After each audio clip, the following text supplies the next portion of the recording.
Welcome to morning in the United States. For many of us, it looks like this.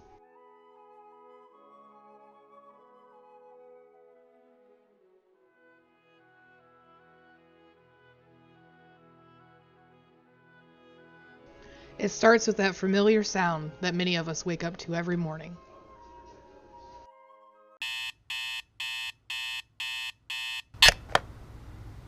When that sound goes off, we all know what time it is. It's time to get ready to go to work.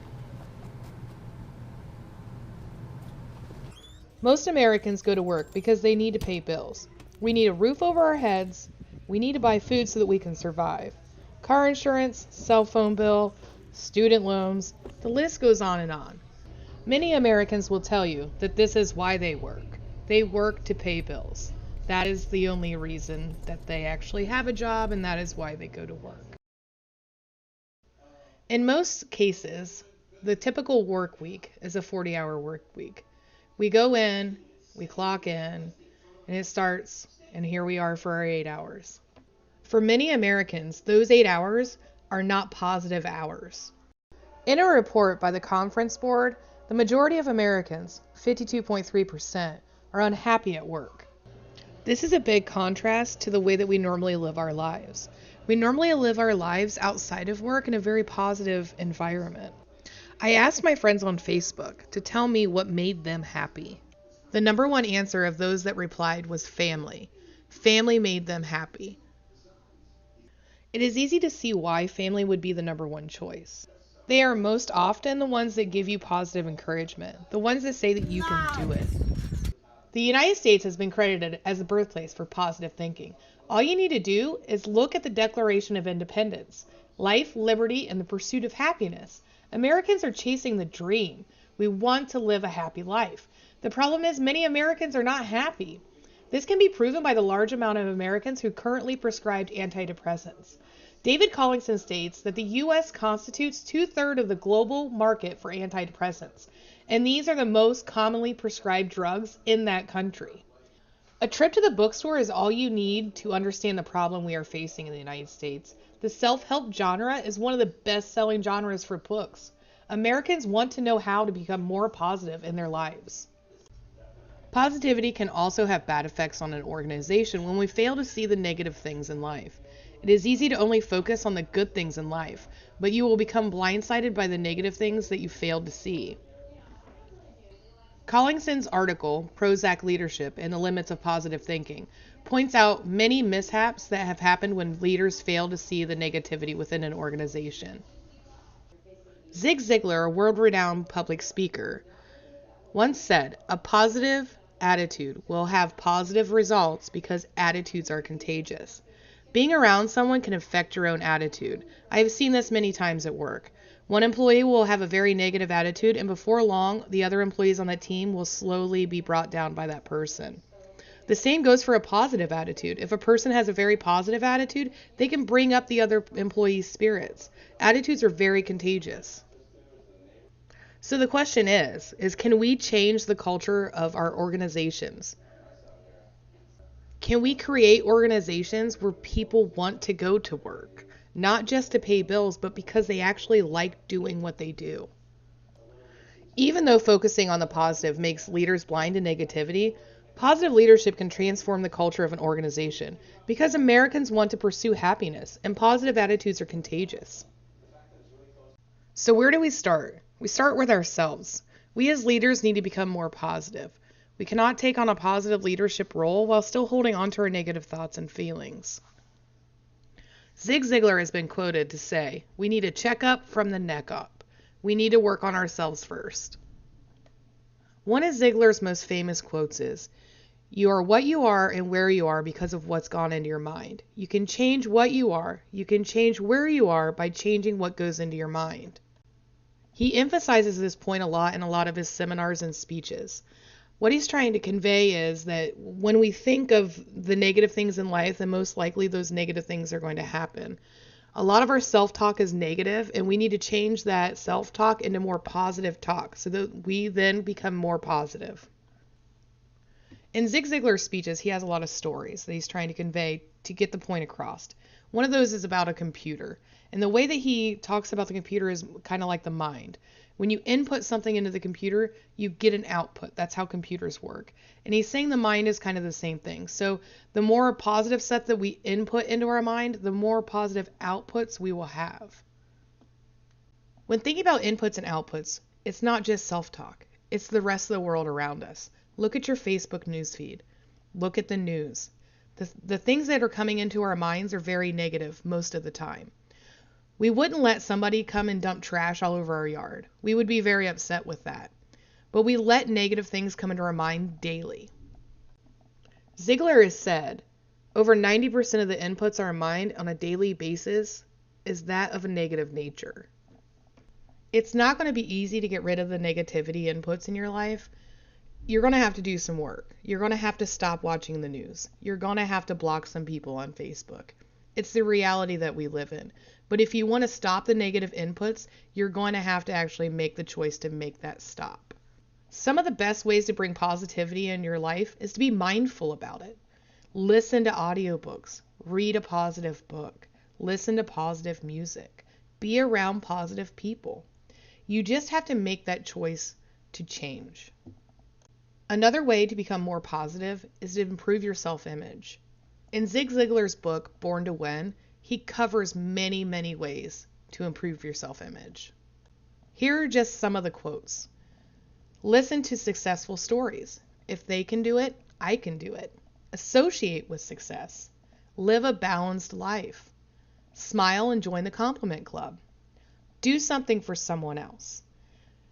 You become part of what you are around. You want to be a winner? Make it your business to be around winners. List good qualities about yourself. Learn from successful failures. Finish what you start. Now that we've learned about the inputs of negativity and positivity in our mind and how to improve our self-image, we need to move on to how to build our own happiness plan. Because how can you be a positive person without actually being happy? We learn about the happiness plan from Brian Buffini. He is the chairman and founder of Buffini & Company. He is a motivational speaker, author, and coach. This podcast is a recording of a speech he once gave on happiness.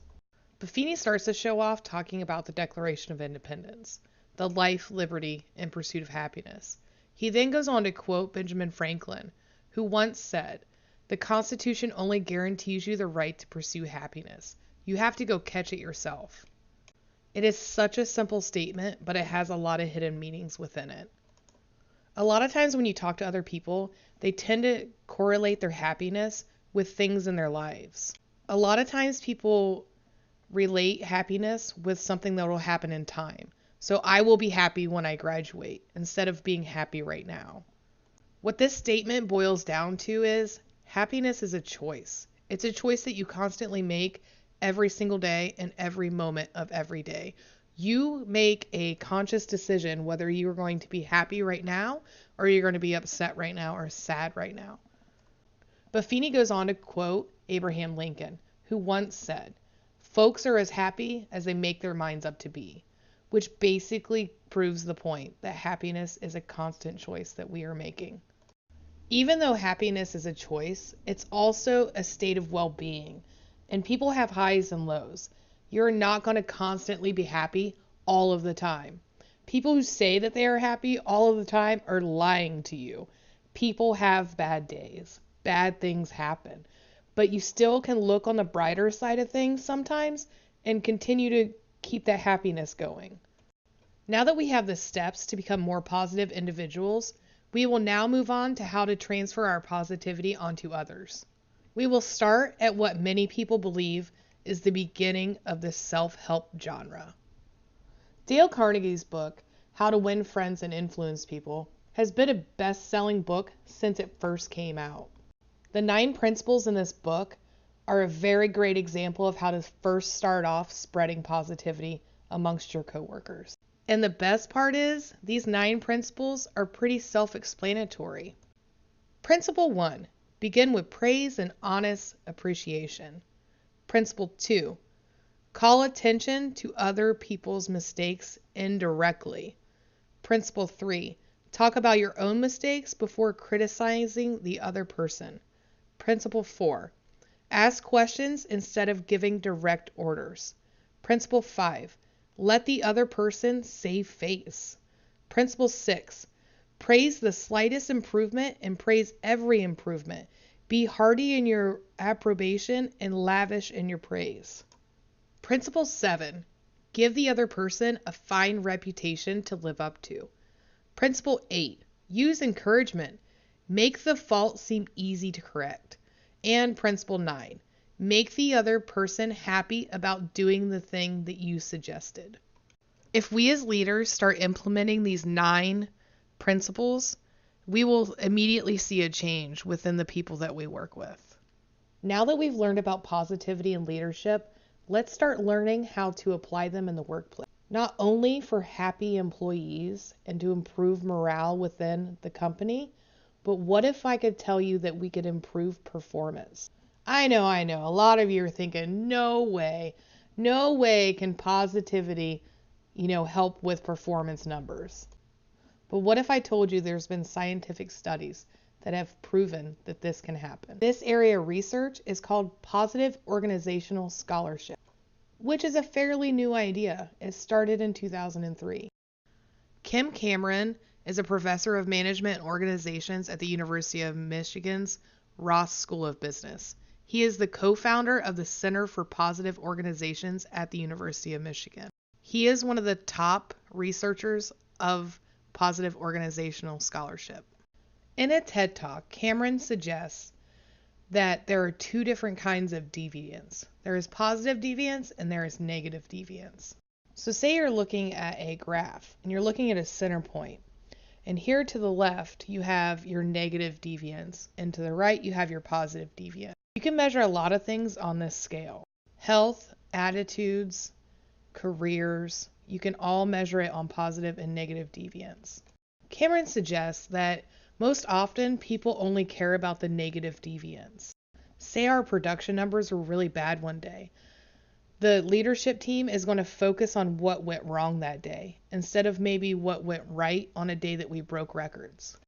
He even correlates it to the medical field, where doctors tend to focus on people who are sick and not people who are extremely healthy. Now, what positive organizational scholarship focuses on, it focuses on the positive deviance side. Let's start with positive leadership. Kim Cameron stated in his book, Positive Leadership aims not just to create positive emotions in people, to help people feel happy, but to dramatically affect organizational performance for the better. Cameron also goes on to state, the 4 positive leadership strategies include cultivating positive climate, positive relationships, positive communication, and positive meaning. Let's first look at positive climate.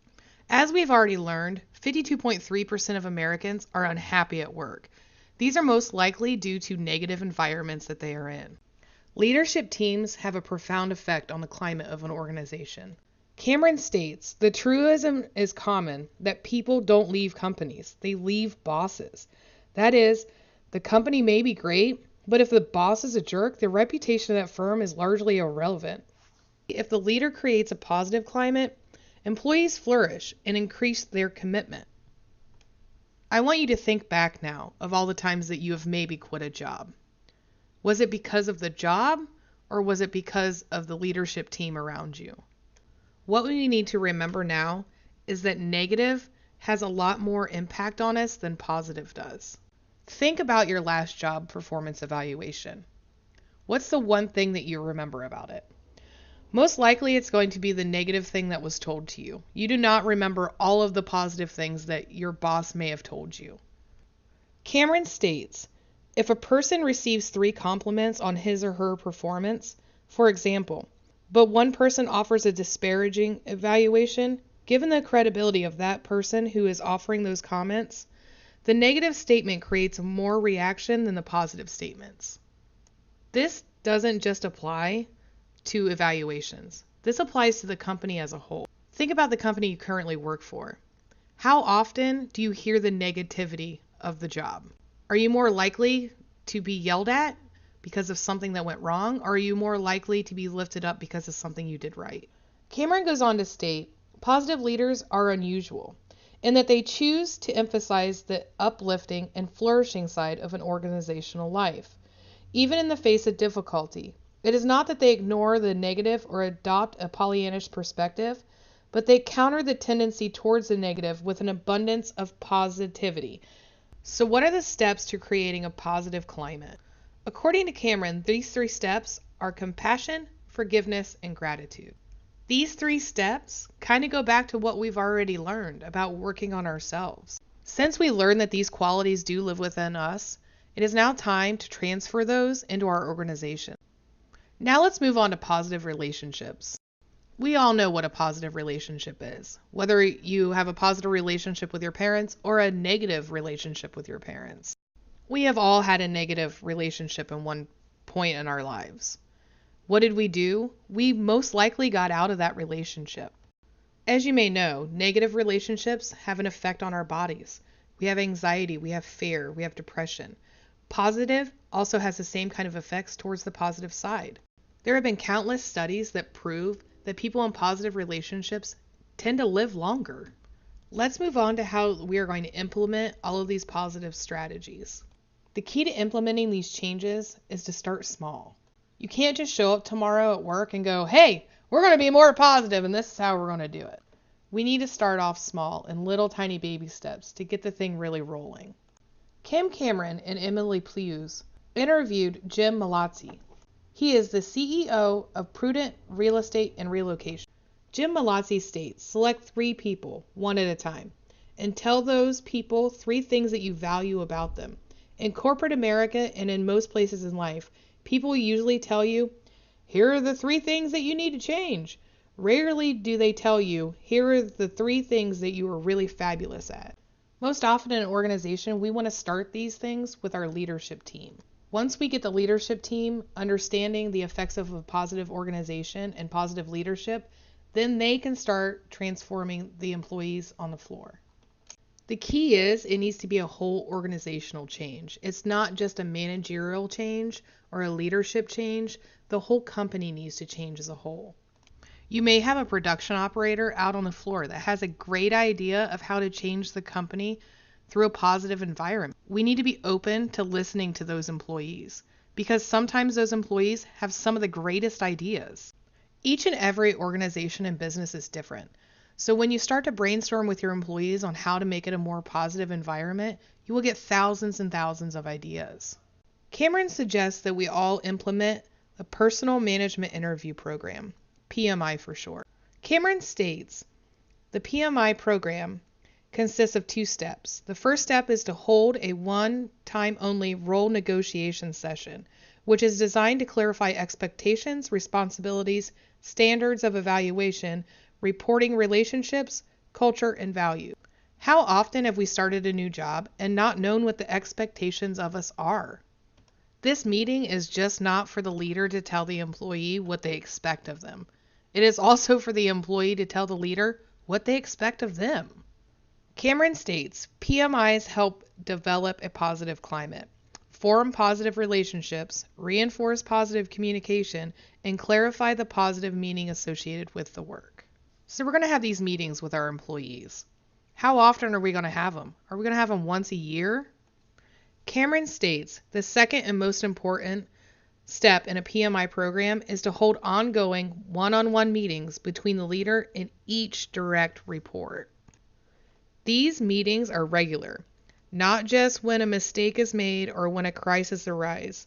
One-on-one and face-to-face, not staff meetings, lunch dates, or electronic messages. These meetings are meant to be held monthly.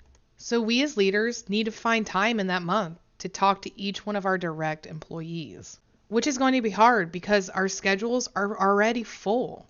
But if we want to create a positive organization, we need to find time to have these meetings. So what kind of results can we expect within our organizations? Jim Mallozzi in his interview stated, our annual employee satisfaction scores and employee opinion survey results increased. We had less voluntary turnover and the earnings of the companies started going up about 20% per annum on a compounded rate. It was a real success story. As I stated at the beginning of this presentation, there are negative effects to positivity. When we constantly focus on positivity, we can become blindsided by the negative things that we are failing to see. I want to share with you examples from the article Prozac Leadership in the Limits of Positive Thinking by David Collinson. We as leaders need to recognize these problems so that we can correct them when we see them. Collinson states, if leaders repeatedly promise that things can only get better, but over time this does not happen, followers can become increasingly skeptical and cynical. Sometimes in overly positive organizations, employees feel like they can't bring up bad things because they are afraid they're going to get criticized. Collinson states, those who offer more critical perspectives risk being labeled as negative troublemakers or wingers. Courage can be redefined as betrayal, and explicit dissent may have damaging effects on an individual's reputation and career, and it might even result in dismissal. As positive leaders, we need to be very mindful of these things that can happen. Because in itself, you cannot call yourself a positive leader if employers are being fired because they're bringing up something that's not positive, but you need to hear it. And you can't be a positive leader if you're not implementing the things that you say you're going to do. You need to do what you say you're going to do. In conclusion, we need to remember that positivity is around us, and that even though negativity will affect us more than positivity, that we need to capture that positivity because employees and everyone needs to have that in their lives. With positivity, we will create better numbers, we will create better relationships, and we will create better organizations overall. We need to remember that positivity and happiness starts with ourselves, and that we make the choice of whether to be happy or not. We also need to remember not to become blind to the negativity that can be around us at all times. So let's get out there. Let's start transforming our organizations. Remember to start off with the baby steps. Just go into work tomorrow and tell 3 people 3 things that they are great at.